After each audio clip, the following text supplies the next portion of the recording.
Welcome to the Average Australian Podcast. Oh, what a fabulous volley from Tim Cahill! You will not see a better goal than that at the World Cup this season. Oh, Big great save. save again by It's a Schwarzer! huge save. Cahill! Tim Cahill has done it again! Might drop for Fornaroli! Oh! That is simply brilliant! Hello everybody, welcome back to the Average Australian Football Podcast. This is episode 20. Edin and I are back this week to discuss everything A-League, brief EPL, FA Cup and the Champions League. It's been a pretty crazy week, a lot of upsets, a lot of controversy, especially in the Sydney Derby. And to discuss all of that, I am joined by Edin. Edin, welcome back. Hello, how are you? Oh, not bad. How's it going? Yeah, not bad. 20th episode, hey? I know, right? Anniversary. The big 2-0. A milestone episode for the Average Australian. We're doing good. It is growing, it's growing. No, What'd you make good. of this week in A-League? It's like obviously quite a bit happened, but what's your big takeaway? Oh, look, I think it's all about the Sydney Derby. At least here it was, anyway. Yeah. And a lot of it was actually like the negative press around it in terms of, again, like the banner from the RBB. Yeah. And then like the misconduct, I guess you could say, of some of the fans. I think that was Sydney fans with like ripping up chairs and stuff like that. And it's a shame that, again, like that's like the biggest talking point again. Because, the mainstream media here in Australia, they love to focus on that sort of stuff. So as soon as there's anything negative to talk about, that's all they'll go on about. And to be fair, I think like that banner was in bad taste. It was. By the RBB, uncalled for. It was I don't know, I don't know if you want to talk about this now or should we go back to it? No, we can bring it up. Let's dive in. I feel like it's obviously crude, and I think it's not dangerous, but it's kind of bad when it's the atmosphere is like a young crowd typically. Yeah. But I don't feel as like in saying that I don't feel the banner is like that offensive. Like I think it's in good humor, and I still think it's crude, and I don't think they should have had it. But like I don't feel like Graham Arnold came out and said that his daughters don't want to come to the games anymore. I feel like that is a bit overblown. But I do think the fans should be banned for it. I think that should be it. Like I don't think this needs to dominate what was an important result for Western Sydney Wanderers. No, it shouldn't. And I agree. Like, it's not the end of the world, but like at the same time, it does make for a bit of an intimidating atmosphere, I guess, for opposition, which is fine. But like you said, it kind of makes it uncomfortable for Graham Arnold and his family and stuff like that. And it's pretty personal. And to go, just in broader, it's a bit of an attack on certain people in the community and stuff like that. But like I said, it's not the end of the world.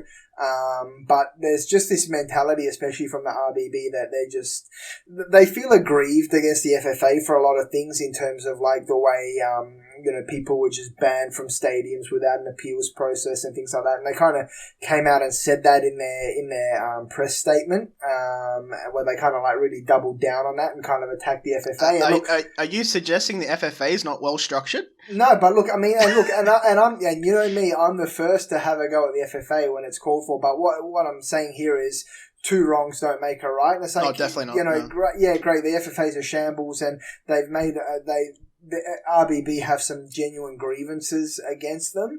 But this kind of banner is uncalled for, and you see like it could cost the club. It could cost the club points, and it brings the game into disrepute, and it just gives like all the naysayers that hate soccer and hate football in the mainstream press just another that reason hooligan culture. Yeah, exactly. It just gives them another reason to bag the game. So from that point of view, it's unnecessary. But like I said, it shouldn't dominate, but unfortunately it does because that's what people latch onto. The other talking point, I think, is the refereeing once again. Yeah. Look, I mean, again, I don't know what to say anymore. Like, we're just going around in circles. What blows my mind? I assume you're talking about the Brosk penalty, yeah, right? Yeah, I mean, that was the one. The other ones you could say, touch and go, whatever, here and there. But that Brosk one was clear cut, I thought. What confuses me, like, I don't know if you look at the A-League Reddit and, like, just certain Twitter conversations, but, like... Shout out to the A-League Reddit. Yeah, shout out. Like, it's, like, some people were trying to defend that, like, he got the ball first, but, like, I don't know, like, what replay you're watching. Yeah. Because, there was never contact with the ball. It didn't look like it. And look, I think those kind of ones, they can be grey areas, but at the end of the day, if you get the ball first and still, absolutely clatter someone, it could, it doesn't necessarily... still be reckless. That's right. So that's not just an out straight away, but I thought that was a pretty clear-cut one, and I just thought that was... I don't know, maybe it was a case of jitters for the ref there where he didn't have the guts to make the big call because once again, 90th minute stoppage time, here's the penalty to level the game, at home for the Wanderers, 50,000, hostile atmosphere, all this sort of stuff. So it all kind of added up and maybe that kind of contributed to it a little bit. But look, at the end of the day, you saw from Sydney they weren't too aggrieved at it at the end of the day. They didn't seem to be, did they? Well, I think at the end of the day, they knew Western Sydney won the game, but Sydney dominated. And Sydney should have had a bag full. I mean, you can't say they played badly. You can't say it's just one of those days they couldn't score. And that is the risk when you play that type of football that Sydney do, is that when someone does score early against you, and you don't have the luck and you don't have that finishing touch and things don't fall your way, you could go down. Yeah, you could be opened up a second time going for the equaliser. That's right, and this is like the first time it's happened to Sydney, but Western Sydney's shown it can happen. You get the early goal, and if Sydney do usually hit back, and this time it wasn't their night. They missed a host of chances. The keepers were on fire once again, and when you play that type of football, that can happen to you. And I think they got caught out, but I think that's why they didn't go off at the ref too much, because they knew still they played pretty good football, and it's certainly not panic stations for them just yet. I think one of the big talking points from the match itself was like what it does for the title, the landscape, because suddenly Melbourne Victory, very strong in beating Mariners 3-0. I was surprised by the result personally, but I feel like all of a sudden they're only 8 points behind now, and given that Sydney plays City and then Victory, it's all of a sudden open up to a situation where you could see Sydney only being 2 points ahead of them. It's crazy. I remember, just before that run of games for the Victory, they were closing in on Sydney. We thought, here we go, they're going to catch them, or, it's game on. Then it all fell apart from Victory with that 3 games in a week. They didn't get the points they wanted out of those, and all of a sudden they fell away, and we thought, how quickly things can turn, and now it's come back full circle again. Sydney dropped some points. Melbourne Victory win. Melbourne are playing, I think, Adelaide at home, which should be, you'd think, a thumping for the Victory. Think so, yeah. Sydney plays City, which could be, maybe a draw, or, we'll see how that one pans out. And then, like you said, the Big Blue the week after, all of a sudden it could be the title race is right on in those last few weeks. So things are just changing so quickly in the A-League at the moment. Interesting that even the goals scored, Melbourne Victory are the leaders now with goals scored in the league. They've overtaken Sydney FC. Sydney have gone to 10 goals conceded in the league, which is still amazing out of 20 games. But all of a sudden, their statistics don't seem that much ahead of Melbourne Victory now. No, and like you said, it's changed quickly.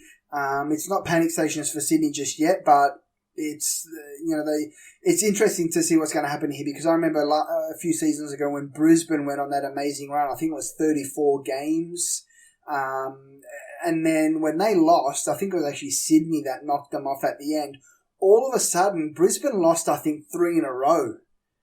They went 34 games undefeated, I think, across 2 seasons or whatever it was, and then when they lost, they couldn't win. They lost 3 in a row, I think. It can be difficult to bounce 4. back. Yeah, all of a sudden it's just, it's a real shake-up. So it's going to be interesting. They don't have an easy game to bounce back in here, Sydney, against Sydney. It's going to be interesting. So the title race is wide open all of a sudden once again, and I'm happy for it. I think it's good. I think what interests me personally is that, I think the warning signs for Sydney to lose a game has been around for a while. I think potentially even 2 months almost. I think for the last 6 weeks especially, they've as we said, they score in quick bursts, which makes them look comfortable because they're so good defensively. But I feel like right now, in the last 2 weeks, this is the tightest the league has ever been, and I think it's fantastic because like finals isn't that far away now. And I think the hyped A-League, the new competitive Melbourne City, and I think we're finally, not that I think Melbourne City are as good as their scoreline suggested this week, but I think like overall, you could see 9 teams that can still make finals. Yeah, and like you said, all of a sudden Sydney, I mean, like you said, Sydney have probably been vulnerable for a while and they've gotten away with it, either through luck or just their tenacity. Just the quality, right? And the quality, at the end of the day, the quality, and they overrun teams, and like you said, their luck's run out. It just didn't go for them. And like I said, at the end of the day, I think they still played a great game. They played their typical game. Nothing really changed except for once they just couldn't put them away. They couldn't put their chances away. So that was the only difference. And that shows you if you can get in front of Sydney, you do have a chance perhaps of holding them off. So I think they are beatable. And like you said, resurgent City, maybe. Glory still on a roll. Anything's possible now. So all of a sudden, I don't think Sydney FC are a shoo-in anymore. What do you make of like Melbourne Victory, or even the Central Coast Mariners, right? Because Berisha obviously scored twice. He's like, I think 3 goals ahead of the Golden Boot now, so he's like comfortably ahead of Fornaroli, and I think McLaren's back on 11. For the Mariners, this is a bit of a disappointing performance. I thought they kind of just couldn't get the ball.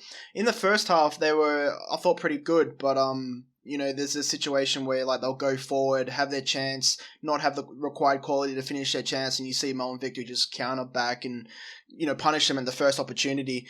The problem for Mariners is that like they had that good run of form, but they're still only 19 points, and because of the Wanderers winning now, there's this big gap now, 5 points, which I think might be just, I don't know, maybe 2 or 3 points too much. Yeah, I think so, and I think that's what you hit the nail on the head there. It was a good run for them, 3 in a row, but this is a reality check for them. Like, they were just outclassed by Melbourne Victory, like, simple as that. They did all right, Mariners. They tried their best, but they were just simply outclassed in every aspect. Like, Berisha looked really hungry and on form. Rojas was quite good. Troisi's back to some of his best. He was quite devastating. And you just saw some like bad defending, rookie mistakes from the Mariners. I think Storm Rue got outclassed by Rojas quite easily there. And it was just all a little bit too easy for Victory.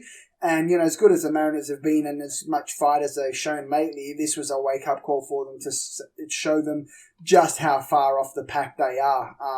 As for Victory, I think they're back to some of their best again. Yeah, it looks like it. Berisha looked back in form, and like I said, Troisi's really good at the moment. Barrow's been good for them in defence. Rojas is still as good as ever. So I think it's coming together for Victory again. They're getting that second win now. What do you think of, obviously, the Mariners kind of just out of it? But, I mean, similar case could be put forward to Newcastle Jets, right? Last couple of weeks, they've sort of drifted out of contention. I mean, it's only 3 points. Wanderers, as we know, are very up and down themselves. So, I mean, Newcastle Jets will back themselves. But they play the Mariners this week, big test. To see if the Mariners can bounce back, especially, and then Newcastle play Brisbane at home, which is a massive game. Where do you put the Wanderers and the Newcastle Jets, like side by side for this, like 6? I assume these 2 teams are fighting for the last spot. Yeah, and I think the Jets missed the golden opportunity there against Adelaide. Adelaide were there for the taking, I thought, and Newcastle, they dropped the ball, and again, that's another indication again of just, you know, they've been up and down, the Jets, and when they're on form they look really good and people like to get behind them, but again, just a bit of a wake-up call in terms of just how far off they are from the rest of the pack there. You just need that little bit extra quality to be able to go out on the road, and even when you're playing a bottom place side like Adelaide, you just got to have that extra little bit to be able to knock them off. It seems like a little bit of over-reliance on the boot, and I think like creatively they just seemed like they really dominated that second half, but creatively they didn't seem to Like, as much as they dominated the ball, they just didn't seem to create that clear-cut chance where you're like, oh, they should score there. Like, as much as they look impressive on the ball. Yeah, and they like to hustle. They're a hustle side. They like to hustle and put, and it's all about the energy and stuff like that. And that's good. And it can work. But like you said, when a team's kind of got its back against the wall like Adelaide, they can prove to be a bit hard to break down.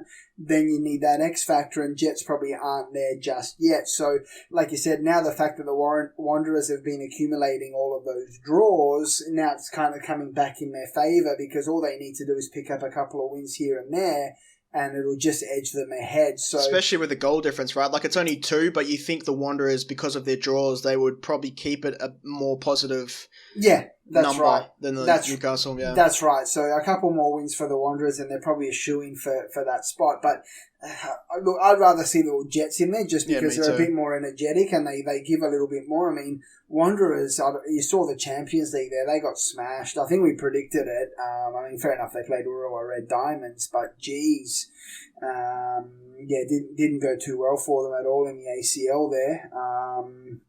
And I think that's a sign of things to come for them in the Champions League.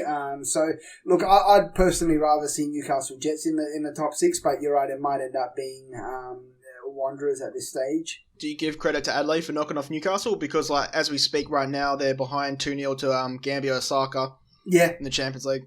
Yeah, look, I do give them credit, because I thought they were going to lose again, because the week before was in a season of absolute shit that they've been in. That was even bad for them. It was, yeah. Especially Perth Glory, they didn't travel well at all, and then they show up and score 5. Yeah, that's right. I mean, that was just a new low in a season of lows. So I just thought, here you go, Newcastle might be able to take them here as well. So I'll give them credit. They bounced back. They fought hard. It was a penalty, but at the end of the day, they won it. They put it away, and they held on for 1-0. So I do give them a bit of credit there, actually, Adelaide. What do you? We spoke briefly about Melbourne City. They did win 5-1. I think it's a strange game because Wellington missed a penalty. Obviously, if that goes in, that changes the whole complexion of the game. Bonifacia, I think it was, missed a big chance as well, and then City went down straight away and scored. When you score 5 goals, I think you've obviously done well offensively, but I watched the game fully and then looked at the extended highlights, and as good as Melbourne City were in a clinical sense to score goals, I didn't feel like they were 4 goals better than Wellington. No, Wellington were pretty good, especially at the start, like you said, and they just butchered that penalty chance. And again, just some absolute rubbish defending from Wellington to let City in. And it was interesting seeing the comments from some of the pundits saying those show of unity from City and stuff. That was it's weird. All fake or whatever. Yeah. I don't know what's going on with City at the moment. I don't know. Are they feeling the pressure there, or are they trying to prove something? I don't know, but. Yeah, where did that come from? Because, we're not in Melbourne, so maybe we're missing local media talk, but, I haven't, seen any questions being asked about their unity as a team. Yeah, I don't know. I think maybe, probably their mentality's been questioned a little bit, possibly. Especially after, just all of them decided to get booked and banned for that next game. That's true, yeah. It was almost like they were just trying to line up a golf day or something. They were like, let's just all get booked at the same time. I think that probably came into question a little bit. But yeah, I didn't know what to make of that. But 5-1, probably not. I think it just probably flatters City a little bit, and we'll see how they go against Sydney this week. That'll be the test. Back? I don't know. He still looks a little bit off. The whole side looks a little bit off still. I don't know what to make of them still. City are a weird team. I really thought this year was the turning point for them. They looked mentally tough at the start of the season, and they've just kind of gone back to their old ways. So maybe those show of unity was a little bit of a response to that. But I think we'll see how they go against Sydney before we can make a call on them. Yeah, I think so.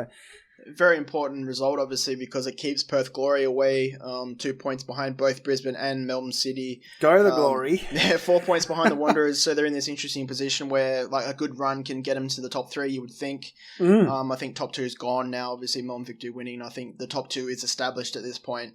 So it's that 3rd, 4th, 5th, 6th spot, which is the interest now going forward. What do you make of Perth Glory performance themselves? I thought defensively still have problems. I thought both goals from Brisbane and Perth were excellent team goals. Both very strong. You can see that like offensively both teams can do well in a finals format because they show up on the night, and I think both can win their games. Mirinkovic scored, deflected, but it was a good strike still. Yeah. Ingham, good goal. First goal. Is he left back or right back? I forget which side. Yeah, I'm not sure. Yeah, and what do you make of? Do you think it's a fair result? Like, I feel like Perth will probably be a little disappointed just because at home this is where they seem to be picking up the majority of their points, and I think they've got a tough game this week against the Wanderers, and they've got to win one of these two. Yeah, look, they probably would have wanted the win. I mean, that second goal from them when Taggart just kind of finished it, that was some like Arsenal type stuff, wasn't it? That was really good. That was not some Arsenal against Bayern, but Arsenal, no, it was Arsenal against like West Brom. It wasn't, but look, it was a classy goal from them. So I love watching the Glory go forward. Like you said, they just got massive problems in defence still. Like, they can't keep the goals out to save their life. But when they go forward, geez, they're devastating. Impressive to see it without Keogh. Yeah, Keogh's in a bit of trouble because Taggart's like much younger, much hungrier by the looks of it, and he's the one in that right spot at the right time to finish them off. The only thing I'll question about Taggart is he's just a real, like, out-and-out finisher. I was going to bring that up because I felt like Perth Glory struggled for possession without Keogh. Yeah. And I think Taggart is, especially in the front two, Keogh can drop back and be that link. Yeah. But I don't think Taggart fully adapted to being by himself. Like, I think he was isolated too much, and that was on him. It's not the midfield. Yeah, he seems to be very much in that box-to-box, and he's a real finisher. Yeah, he's a real finisher. Look, I mean, the thing is, yeah, and that's been a little bit of debate there, like in terms of those two going head to head in terms of like maybe a Socceroos position, because they're really the two top Aussie strikers, you'd have to say at the moment, at least in the A-League. The McLaren's probably got more runs on the board, and McLaren's probably a little bit more mature. And I would still say he's a better finisher.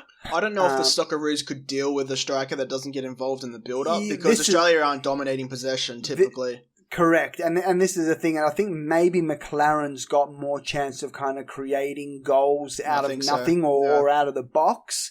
McLaren's problem is that he can't score with his head. No. Taggart's good with his head, and he's got that instinct inside the box. The problem is we're not seeing anything else from him, so interesting. But like you said, I mean, Glory have two strikers.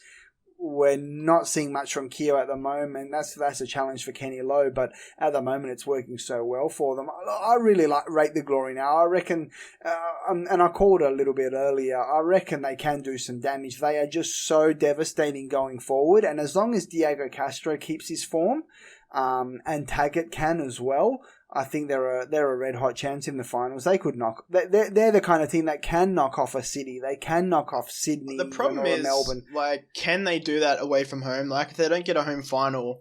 Yeah, I think this is almost more important than the final itself, if that makes sense. Like, I think their performances leading up to this is like so crucial, because I think at NIB Stadium they're just such a different prospect. I mean, we score them 5 goals against Adelaide, but like to go to Melbourne's, I actually think, no, to be fair, I think if they go to Melbourne they'll be okay. But I think they got to stay away from Brisbane and Sydney. Yeah, I think so. Yeah, and I mean, and look, Melbourne, especially against Victory, they've always played well against, especially at home. But they haven't lost to Melbourne this season so far. Yeah, so look, I mean, that could be an interesting one. But like I said, I think for them it is important where they finish. Yeah. Because if they can get a home final, then it's really on, and they do have a chance.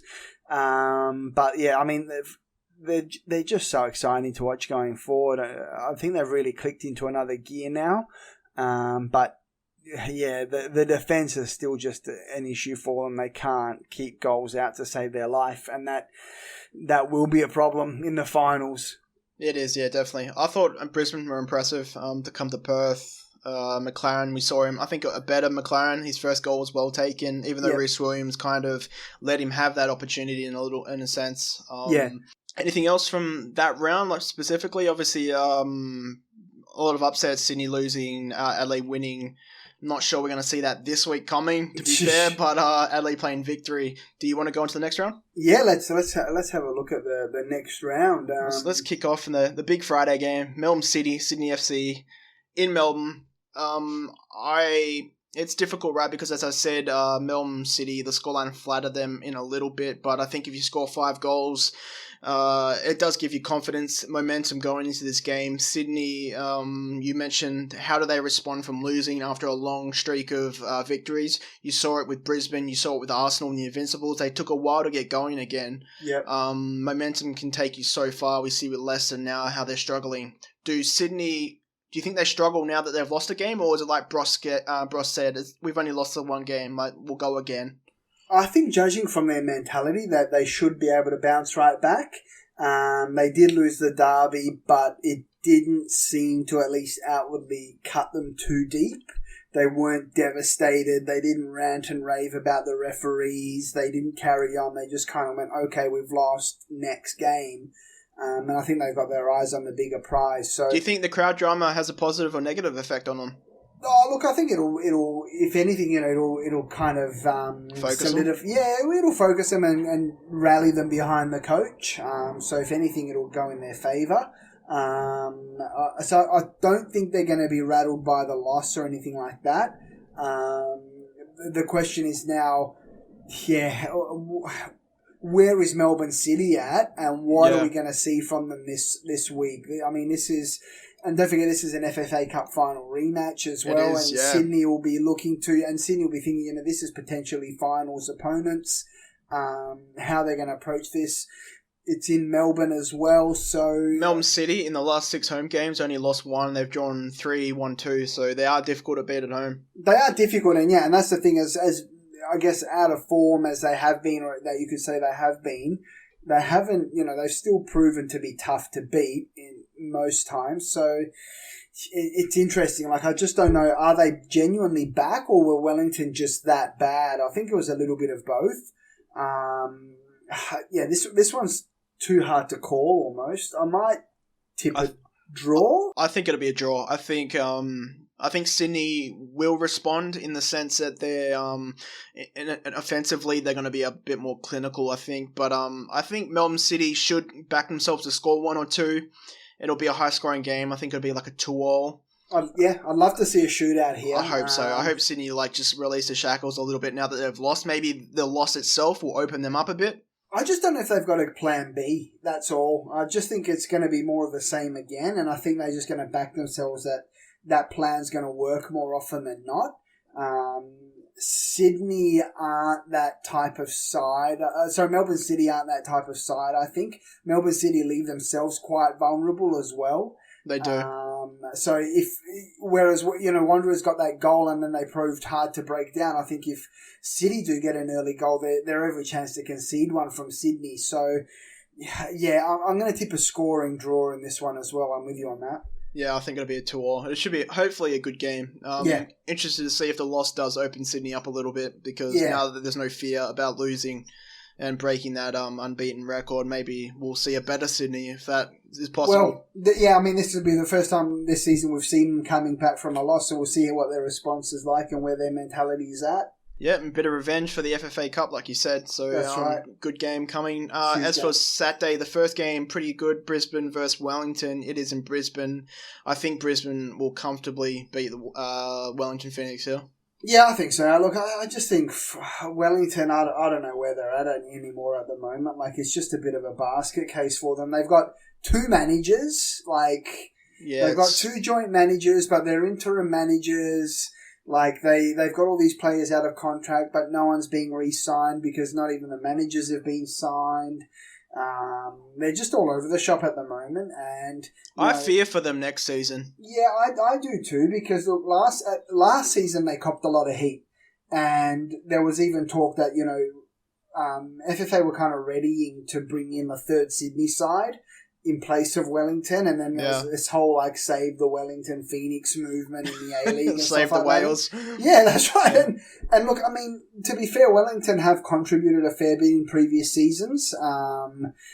Don't forget, they were the ones that gave Nathan Burns a second chance, and Nathan Burns had an electric season under Ernie Merrick, and that kind of rejuvenated his career. So, you know, you can't say they're not contributing to Australian football. And in times when, you know, teams like Newcastle, Central Coast, even Perth Glory, Brisbane Roar have been basket case clubs, Wellington were a solid, well-run club, and you know, they were competitive and they're up there. But now it's just really going downhill, and you know, there's a bit of heat. There's a bit of heat on them now, and a lack of an excitement, right? There's nothing to be really positive about, and you don't because of the two manager situation. Maybe they bring in a good foreign manager, but I find it difficult to see them even attracting the type of manager that would go in and fully change the club because it needs a complete overhaul. Yeah, and look, I mean, we haven't had our FFA rant this week, so maybe it's time to do one now. Let's do it. There's just this monkey on everybody's shoulders, and that's the Wellington Phoenix situation for the FFA. FFA don't know what's going to happen with the Phoenix. They need to get approval from FIFA. They need to get approval from the AFC. There's the Wellington Phoenix situation is an elephant in the room. Wellington Phoenix board and owners aren't going to pump money into a club that might get kicked out of the A-League by FIFA or the AFC in a couple of years' time. Is FIFA even going to make that decision? Like, because I get the feeling with this like restructure of the board, like I have a feeling A-League is going to become independent.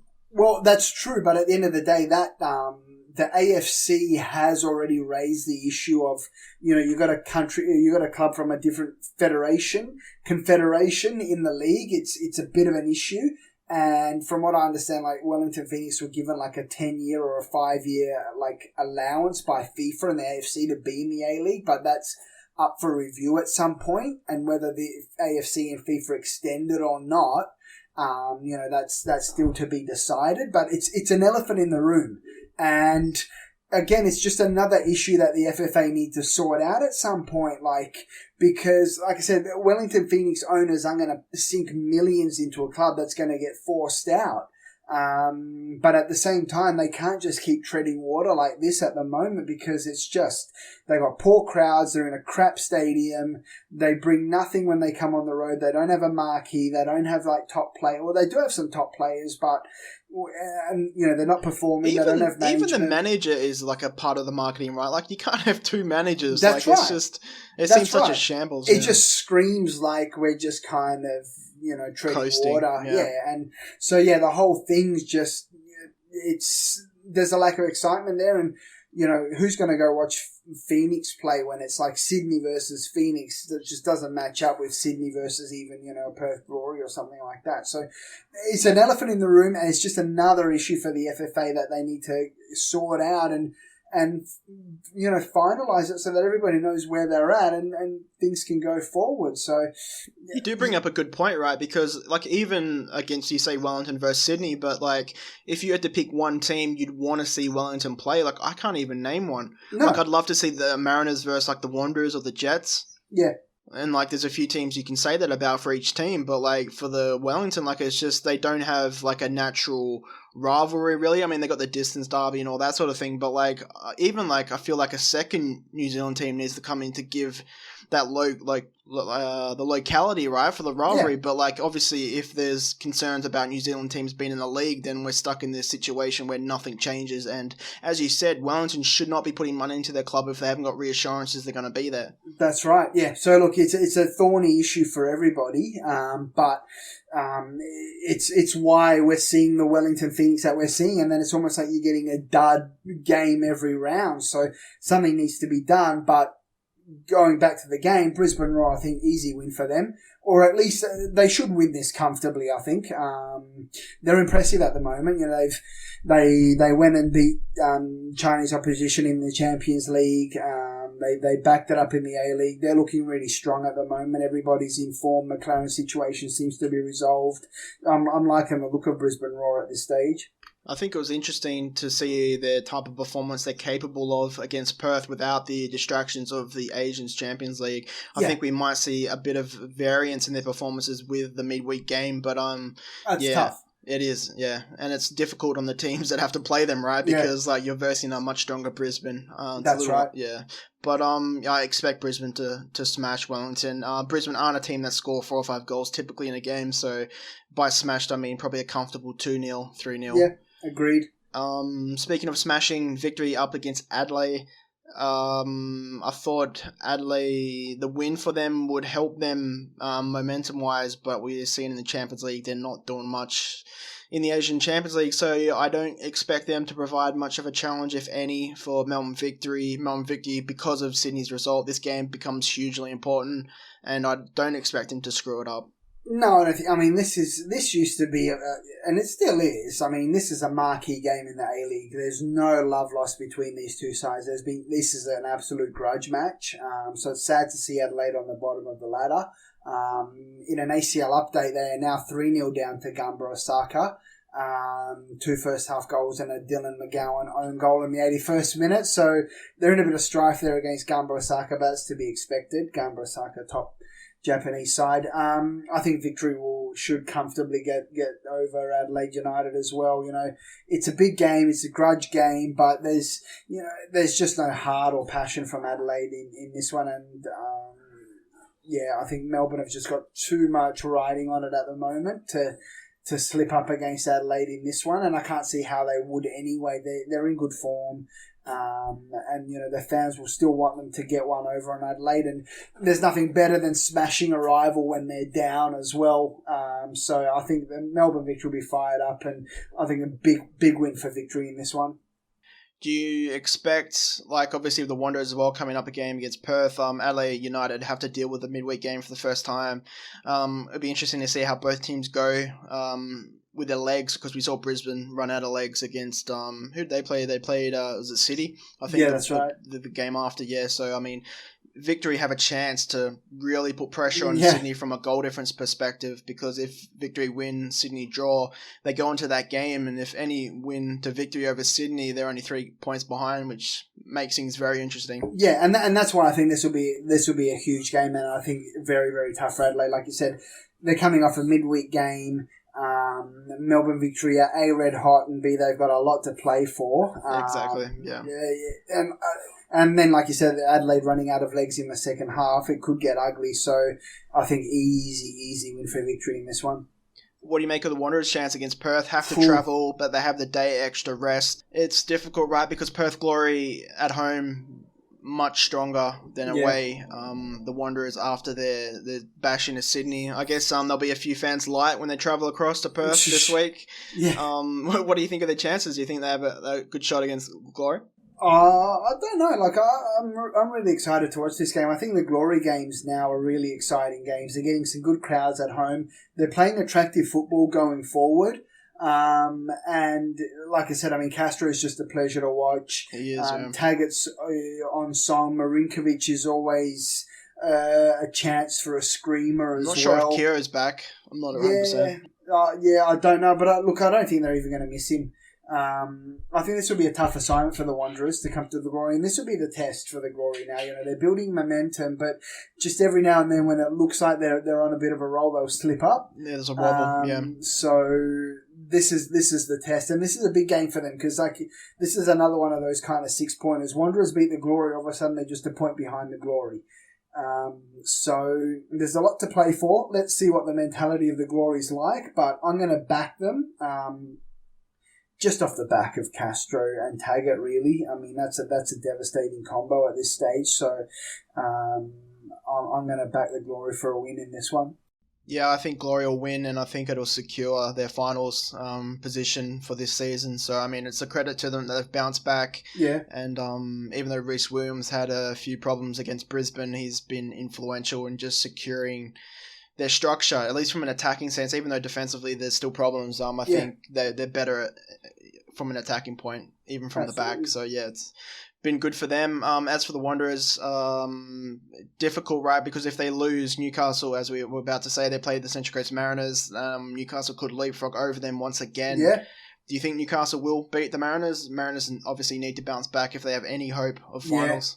That's a big game as well. I think the Jets should bounce back on this one. I think the Jets just a little bit ahead of the Mariners in development and where they're at this season. I think they've just got a little bit more quality maybe as well. But I think that could be a really interesting game. I think it's going to be an absolute shootout. I actually think this is the toughest to call. Yeah, I do too. I expect City to do something against Sydney. I don't think they're going to win, but I expect a draw. This game, I could see either team winning quite easily. Yeah, this could go either way. I think both teams are just going to go all guns blazing. There's nothing to lose here. There's a bit of, it's a rivalry game, F3 derby.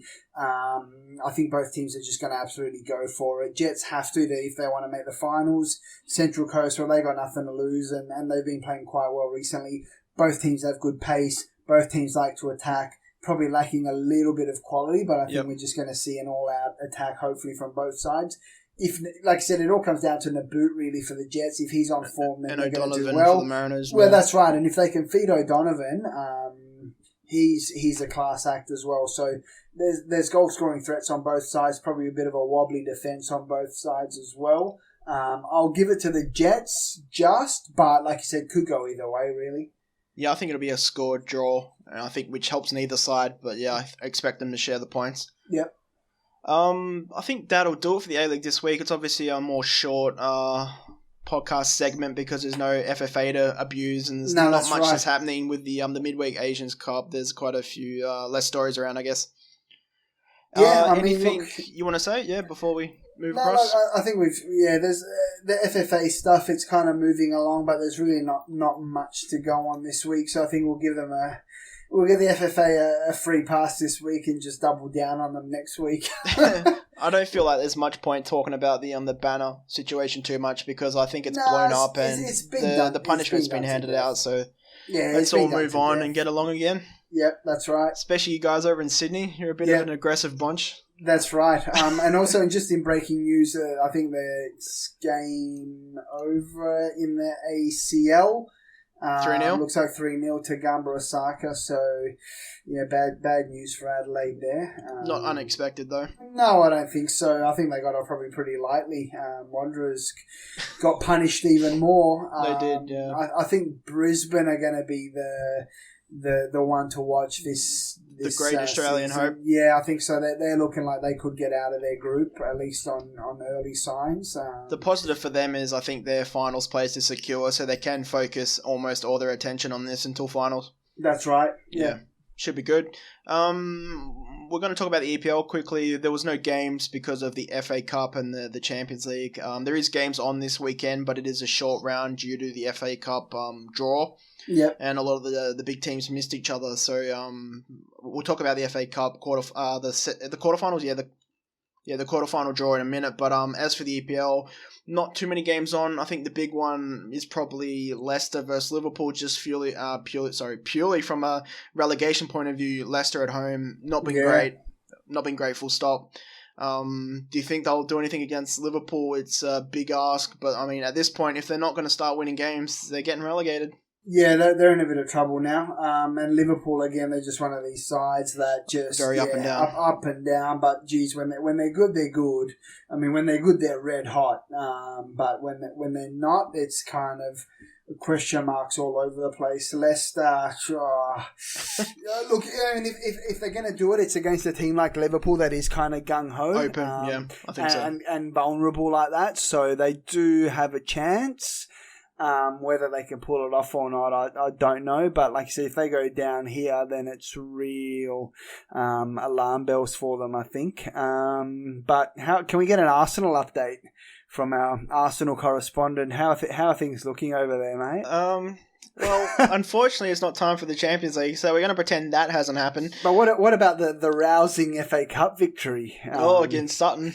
Did you see the pie eating controversy? Wenger was the pie eating. Did you not hear about that? He's gone. They sacked him. He's gone. Well, did he have a bet on the pie eating. No, he didn't bet, but like he knew his friends were going to, so he ate like a pie after the 85th minute, so the bet would be on, which is completely illegal. Wow, well, look, the integrity unit of the FA Cup. It's such a, like, I don't want to talk about this too in depth, but like so many clubs have betting partners, and like the whole thing is so corrupt. This is where it gets ugly. Like, it is. Yeah, like they have all these, and look, this is where it's interesting. Like America, the country where, you know, anything goes, guns and all this sort of stuff. But they have the best integrity in sports. Correct. The betting, the gambling on the sports is locked down. I mean, I watch some of that. You watch like the beIN Sports and stuff, and it is just Bet365. Gambling ad. Bet365. They got Steven Gerrard pimping. I don't know if you've seen, there's like a bet, is it Bet365 or one of them? They got like Klopp. Really? I'm like, okay, this is like, one, like, you're running a football club, you're promoting a gambling organisation, like, what's going on? Even the Sky Sports and stuff have like official betting partners, like Sky Bet, and like you see them like falsely like promote or like give out news to like favour bets to go a certain way. That's like, right. It's just so disruptive. It's wrong. And like you said, if Fox Sports used to do it on the A-League, they used to do the cross to like sports bet and get the official odds, and I think that's been stopped this season. I think there was actually a law passed in Australia where they were going to like stop the betting, it's a advertising. conflict of interest. It is, and this is the problem with English football, is they're in bed with all of these agencies, and then they want to like clamp down on betting all the time. It's like you're this in poor bed with the pie-eating devil. Like 47-year-old reserve keepers getting punished when like the entire league needs to be completely reworked from a integrity betting, like as a sponsorship point of view, because this pie eating guy, as much as poor as is that poor his as name? it is, The pie. That's what it'll be. As poor as it is, like this is just like the tip of like a very, very deep iceberg. He's just a scapegoat, and it's an easy win for them to get rid of him and to make a example of him. But like you said, I mean, they're sleeping with the enemy. They got betting sponsors on their shirts. And then they're going to tell you not to, you know, I mean, it's ridiculous. And yeah, I mean, like I said, we could talk about that all day, but enough said. But look, at the end of the day, Arsenal got all 3 points. Wenger was over the moon. You know, they beat Sutton. So what do you make of the quarterfinal draw? Well, I mean, I wouldn't, Chelsea. Honestly, like, I wouldn't be surprised if Arsenal win the FA Cup again. Like, I'm hoping for that's becoming their North new London story. derby semi-final and then a Manchester derby. Look, Millwall is it going to be? I mean, that's I like to see the old firm in there. Just from Green Street, is it Green Street Hooligans? Millwall, Man United, but bring up the movie if that happens. Yeah, look, I mean, I wouldn't be surprised if Arsenal win it again. That's becoming like the new narrative now, isn't it? That Arsenal win the FA Cup. I think it's the semi-finals. They're at Wembley, aren't they? Yeah. So it'll be interesting, I guess, how I mean, they got Spurs the best play their games in the Champions. Oh wait, they got knocked out, didn't they? But they did play their Wembley games in the Champions League. So I guess they've had a bit of prep this season. So they'll be tough to beat. Whoever gets them. Yeah, I mean, look, I think Chelsea, Man United, that's a ripper game. That's a ripper you give game. United a chance? I do, and I think with Mourinho there against Chelsea in a cup tie, like I think it's going to be interesting. It'll be interesting to see what kind of reception he gets and all that sort of stuff. Have United already played Chelsea at Stamford Bridge this season? I can't remember. Has Mourinho already travelled to Chelsea? I'm not sure. I'm not sure if this will actually be his first reception at Chelsea, so that'll be interesting. I mean, Arsenal got the pick of the draw here, so non-league team. Yeah, it'll be interesting to see whether they can get over the line or not. They should. I don't know what's going on with the Gunners, really. No, it's all falling apart. But yeah, I'm sure you don't want to talk about it. No, well, we're going to have to talk about the Champions League, so I guess we're going to talk about it briefly. Well, let's have a look. So what was the score there? That was 5-1. Wow. Yeah. But it was 1-1 at half-time? It was, it? Yeah, it was right. The false dawn before the annihilation that commenced. It's just, they don't defend, like, at all. Like, there's no mentality, no, like, strength of character. They concede once and the House of Cards comes stumbling down. Yep. But once again, Mesut Ozil, the scapegoat. He is, yeah. Do you see his agent came out and said, how is he meant to influence when you have 24% possession or whatever it is? So, which is a fair call. But... I can't see him. He's as good as he is and as classy as he is. He's not the kind of player that will just take the game by the scruff of the neck and dominate a game and demolish teams single-handedly. In some ways, he's a luxury player. He is. And like I said, if you've got the finishers, he will give you that sublime pass and that sublime through ball. And if you're good enough to get on the end of it, you will put it away. And those kind of plays will add up. It's a question whether a team of Arsenal's quality against a Bayern Munich can afford to put him in the team. Because when you don't have the possession, can you carry him defensively? That's right. And like you said, there's just this, it seems like Arsenal just aren't that kind of team that are going to press and harry. And that's the kind of game you got to play against Bayern. For 90 minutes. You just got to press them and hound them and harass them and foul them and get niggly and get in their face. And Arsenal aren't that team, are they? They're the sexy football side. But like you said, they don't have the quality to play that football probably against teams like Bayern. So they don't have, I guess the stability to do it. There's no structure in their tactics, and Arsene Wenger doesn't. He sort of gives them a free roll, which you just can't do against a Bayern Munich because they'll punish you. And it's the same narrative every season, so it kind of gets sick talking about it. But something needs to change as far as Arsenal's concerned. Yeah. But, so they done? They're out, right? 5-1. You can't come back from that. Yeah, they're definitely out. Yeah, definitely out. Yeah. Okay, I guess the next one, Man City 5-3 over Monaco, crazy game. Yeah. Monaco lost their heads a little bit. It was 3-3. They should have shut up shop, but didn't and got punished. 2 goals isn't the end of it, but it'll be a tough task for Monaco in France to beat City, I think, especially with Pep, right? Because he's sort of known for these type of ties. Yeah, I mean, look, big win for City, and like you said, I mean, I think we called it, or you called it last week, that this could be a slippery one for City because Monaco are growing in stature as a club. So, I think that's a big result for them. I think probably the biggest result of the week was Paris Saint-Germain. Against Barcelona. I mean, I think we covered that one a little bit last week as well, but I mean, that still stands as the big result. Do you think that tie is done? Can you see Barcelona score 4 at home? I think PSG will go through, but I don't think that tie is completely over. No. I mean, look, if anybody can score 4 at home, it's Barcelona. Yeah. And look, I mean, they've copped a lot of criticism and they come under a lot of pressure after that result. So they're probably not the kind of side that are going to put 2 of those performances back to back. So you'd be expecting big things from them.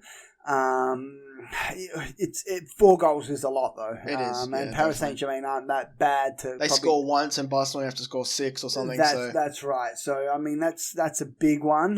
But yeah, like you said, I mean Man City, Monaco, big result as well. You think Leicester have any chance tonight against Sevilla? I do, just because their Champions League form has defied all odds. Yeah. And they've kind of found an outlet there. So look, I'll give them a chance. I don't, by the way. Yeah. Sevilla are like the kings of Europa. They always win it, so I expect them to beat new boys, yeah. And look, the Spanish clubs do play a good brand of football, and they are tough to beat. I mean, Leicester, the thing Leicester still have going into this season of the Champions League is that they are still an unknown for these clubs. Yeah. But their form's just been so down at the moment.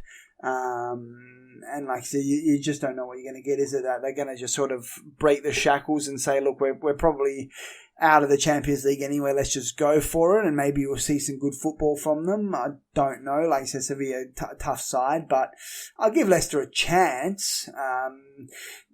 Like you said, the problem is they've got one eye on relegation promotion now, so they need to kind of worry about that as well. You know, like, are they just going to play a second string squad in the Champions League and give it away almost? Depends how they view the Liverpool game, I guess. Like whether they realistically think they can win. Yeah, they have to. They got to go for it regardless, I think. They got to try and get something out of that game because it's getting a bit worrisome for them, that's for sure. Yeah, I think we'll leave it there. It's a little bit shorter this week, but because of the break in the EPL and Champions League, it's only halfway through the first round of 16 games, so not too much to talk about. No, I think, but I mean, still, I think it was a good week in football, so still plenty to cover. And look, when there's no FFA drama to talk about, it's like cut off 10 minutes. That's right. They've shaved 10 minutes off our podcast, but I think people will probably be relieved to not have to hear any more of that. So. Well, if they are, they can let us know. Feel free to email or contact us over social media. And if you want more FFA drama, you need to tell us. That's right. Let us know. Because otherwise, we try to stay away from it. Let us know your favourite topic, and we'll cover it. So we'll leave it there. Thanks for joining me once again, Edin. Thank you. And thank you, everyone, for being part of the podcast. You can find us at www.theaverageaustralian.com. We're also on YouTube, iTunes, SoundCloud, Patreon, and you can find us on RSS as well. Thank you for joining us, and we will be back this time next week. Until then, bye-bye. Bye.